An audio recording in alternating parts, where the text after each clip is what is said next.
Halo warga sekolah, kembali lagi di Sekolah Horor. Di episode kali ini menceritakan tentang kesurupan waktu persami bagian pertama yang ditulis oleh Milan. Selamat mendengarkan. Perkenalkan, nama Ane Arifin. Kejadian ini bermula ketika kenaikan kelas. Sekarang Ane kelas 11 SMA. Nah, Ane itu ikut kegiatan ekskul pramuka. Setelah menjalani ekskul pramuka selama 1 tahun, akhirnya Ane naik tingkat jadi sangga kerja. Buat teman-teman, sangga kerja itu posisinya di bawah pembina pramuka. Ane seneng banget. Setelah sekian lama Ane dipeloncoin sama kakak angkatan, akhirnya Ane bebas. Tugas pertama kita saat menjadi sangga kerja waktu itu adalah persami. Persami itu perkemahan Sabtu dan Minggu yang dilaksanakan di sekolah Ane di daerah Jawa Timur. Awal mulanya sih lancar-lancar aja. Sore kita masih berkegiatan dengan biasa, senam kecil-kecilan dan games. Nah, waktu beranjak malam, Ane udah ada feeling gak enak kan. Jadi, waktu Ane lagi mengkomando anak-anak persami di lapangan basket tentang materi PBB dan lain-lain, tiba-tiba teman Ane yang namanya Wahid datang. Langsung Ane ceritainnya pakai bahasa Indonesia aja ya kan. Soalnya percakapannya ini pakai bahasa Jawa kasar. Takutnya ada yang gak ngerti. Vin, Ane masih gak gubris kan. Kan lagi ngelatih anak-anak persami. Vin!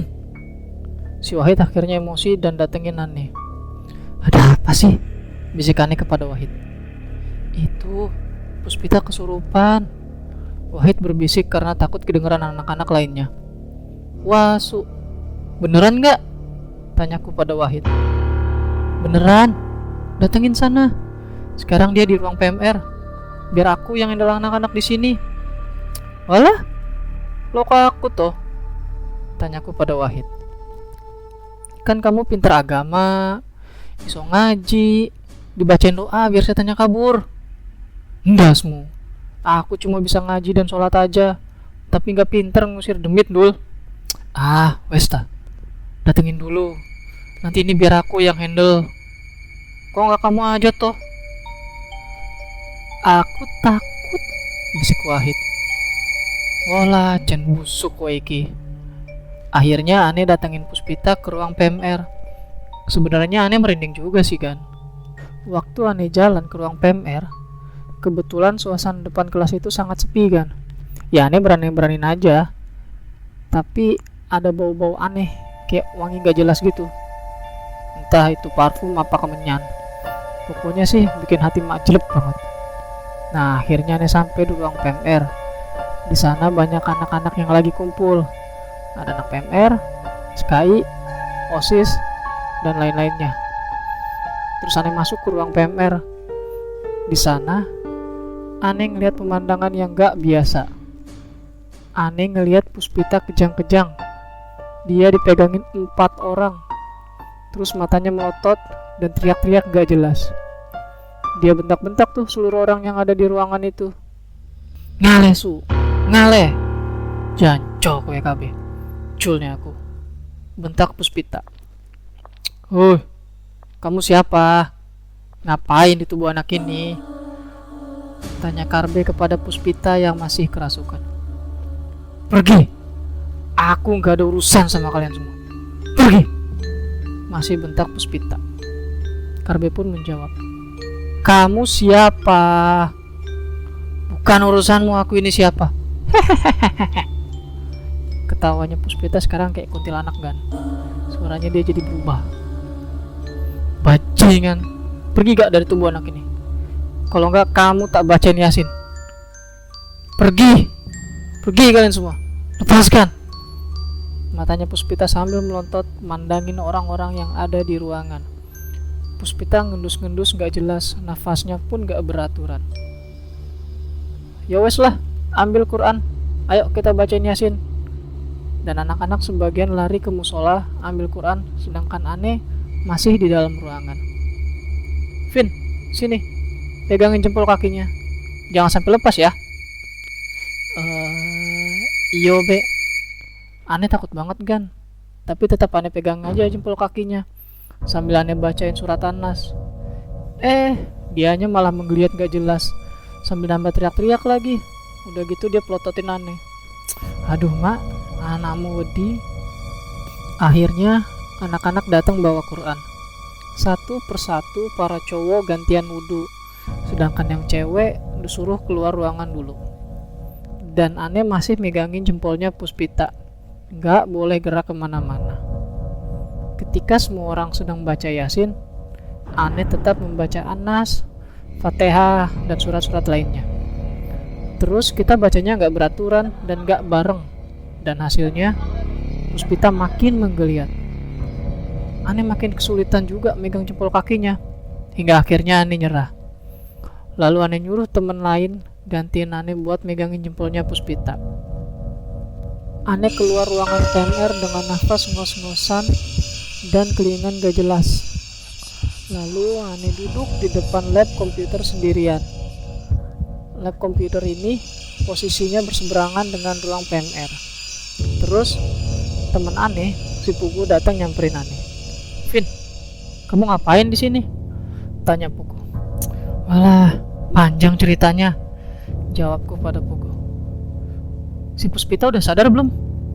Belum tuh. Malah makin menjadi-jadi. Dia melototin aku. Emangnya kamu punya salah apa? Udah tahu. Cuma tak bacain An-Nas, jawabku. Walah, ayo pastilah dia ngamuk-ngamuk. Emangnya si Puspita bisa kesurupan gimana ceritanya?